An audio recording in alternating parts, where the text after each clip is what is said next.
Paix et joie dans le nom du Seigneur, content de vous retrouver, même si ce n'est que par vidéo aujourd'hui, que vraiment le nom du Seigneur soit avec vous en ce jour particulier, en ce dimanche, 32e dimanche du temps ordinaire. Donc je vous salue tous, chers amis, chers frères et sœurs, chers paroissiens, afin que le nom du Seigneur soit vraiment aujourd'hui dans nos cœurs et, comme nous l'avons entendu dans l'Évangile, que nous puissions toujours aller à la recherche du Christ Seigneur en l'accueillant toujours d'une manière nouvelle, en faisant toujours en sorte que l'huile de notre accueil du Seigneur, de la grâce de Dieu, soit toujours à l'œuvre et accueillie en nos vies. C'est très particulier effectivement de célébrer l'Eucharistie sans votre présence physique. Présence spirituelle, c'est vrai, le Seigneur est présent, les anges sont là, mais quand même, physiquement, ça fait quand même un manque. Mais il y a cette communion entre nous en tous les cas qui a eu lieu. J'ai célébré aussi la messe à votre intention. Ce soir, je voudrais tout simplement vous donner 2-3 éléments pour la poursuite de notre lecture commune de l'Évangile selon saint Marc. Vous savez, nous avons commencé le parcours ensemble à l'occasion du confinement, du reconfinement, Saint Marc à domicile.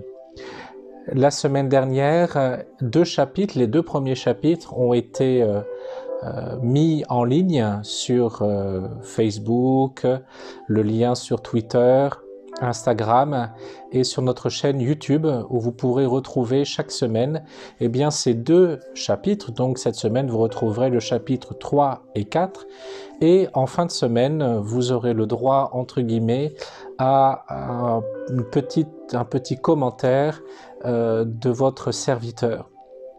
Ce soir, je voudrais tout simplement attirer encore une fois votre attention sur 2-3 points. Je ne veux pas développer trop ce soir, le commentaire selon saint Marc sera plus long en fin de semaine. Je veux laisser peut-être les personnes qui nous rejoindront en cours de route à avoir 2-3 points d'attention pour la lecture de l'Évangile selon saint Marc et peut-être ce sur quoi nous pouvons faire plus attention lorsque nous écoutons la lecture de l'Évangile selon saint Marc. Tout d'abord, je voudrais rappeler que l'Évangile selon saint Marc, c'est le plus court. C'est aussi pour nous, l'évangéliste, que nous allons suivre pendant la prochaine année liturgique, puisque nous serons dans l'année B. Donc nous aurons plus à cœur d'accueillir l'Évangile selon saint Marc. Donc nous prenons un tout petit peu d'avance pour l'accueillir d'une manière nouvelle avec le temps de l'Avent et l'année liturgique qui se déploiera. Nous serons peut-être plus attentifs. L'objectif de ce parcours saint Marc à domicile, c'est de renouveler peut-être 2 attitudes fondamentales, celle de l'écoute et celle de l'attention.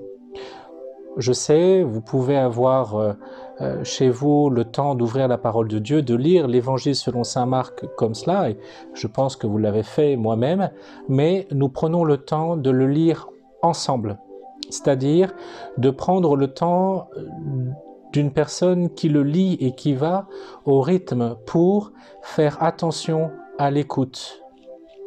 Écoutez la parole de Dieu, car la parole de Dieu passe toujours par une médiation. Et c'est important d'écouter ensemble, chapitre par chapitre, ce que l'évangéliste saint Marc nous dit à propos du Christ Seigneur.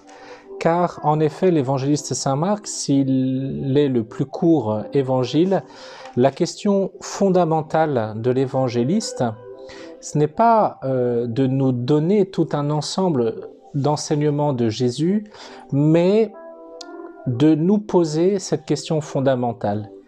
Qui donc est-il? Qui donc est-il Jésus de Nazareth? Qui donc est-il? Et il nous faut ouvrir l'évangile selon saint Marc à travers cette grande question qui doit parcourir l'ensemble de nos lectures. Qui donc est-il? Cherchez qui il est. Non pas avoir un rapport avec tel ou tel enseignement, mais qui est-il? Donc prenons la lecture de l'évangile selon saint Marc à travers cette question: qui donc est-il? Qui donc est-il, ce Jésus de Nazareth? Deuxièmement, le contenu nous propose deux grandes parties. Il y a dans le premier chapitre un prologue, mais qui va se dérouler jusqu'au chapitre 8. Et cette première grande partie, donc Marc chapitre 1, verset 14, jusqu'au chapitre 8, verset 30, c'est la proclamation de la venue du règne de Dieu et comment le Christ va manifester dans sa vie cette proclamation de la venue du règne de Dieu. Et cette première grande partie va se terminer sur l'interrogation de la part du Christ à Césarée, au chapitre 8, verset 29, « Tu es le Christ ». Qui donc est Jésus? Tu es le Christ. Il y aura cette confession de foi. Tant et si bien que la première partie qui va de Marc chapitre 1 verset 14 au chapitre 8 verset 30, qui est sur la question « Tu es le Christ, le Fils du Dieu vivant », va ouvrir une deuxième partie. La deuxième partie qui sera l'appel à une profession de foi. Professer qui est le Christ. Ce n'est pas suffisant de dire qu'il est Jésus, tu es le Fils du Dieu vivant, mais comment je vais proclamer cette bonne nouvelle? Et comment cette bonne nouvelle va rencontrer des obstacles et que tout au long de l'histoire, tout au long de l'humanité, nous aurons à accueillir cette identité de Jésus et à proclamer qui il est en lui-même et qui il est pour nous. Donc voyez juste ces trois points. Le premier point, la question centrale, qui est Jésus? Qui est Jésus de Nazareth? Et c'est cette question qui va partager en deux parties l'évangile selon saint Marc, du chapitre 1er, verset 14, au chapitre 8, verset 30, qui est le fait que Jésus va proclamer la venue du règne de Dieu pour inviter à se poser cette question. Pour vous, qui suis-je?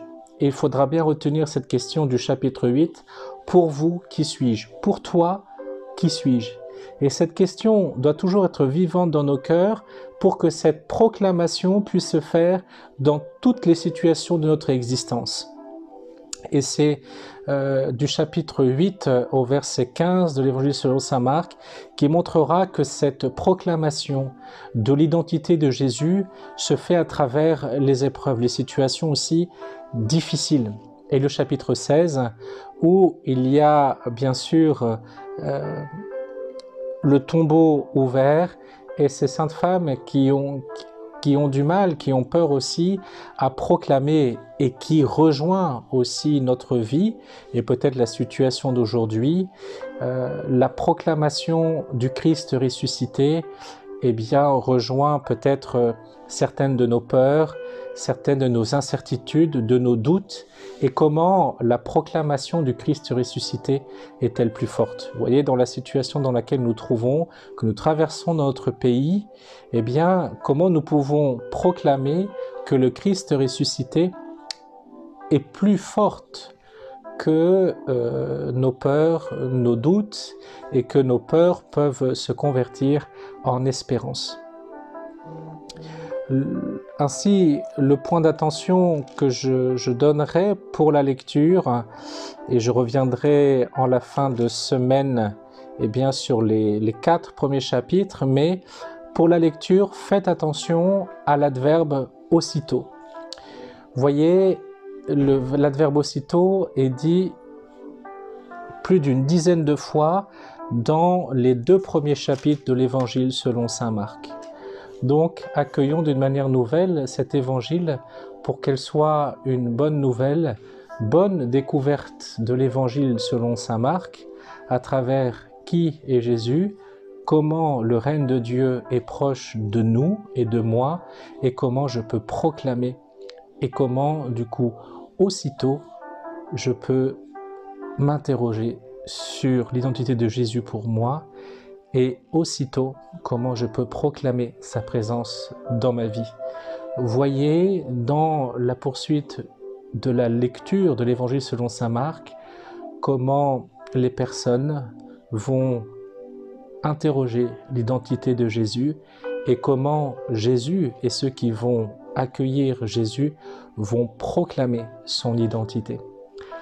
Bonne et sainte semaine à vous, que le Seigneur vous garde et vous bénisse, et nous nous retrouvons très prochainement pour poursuivre d'une manière plus détaillée ces chapitres de l'Évangile selon saint Marc.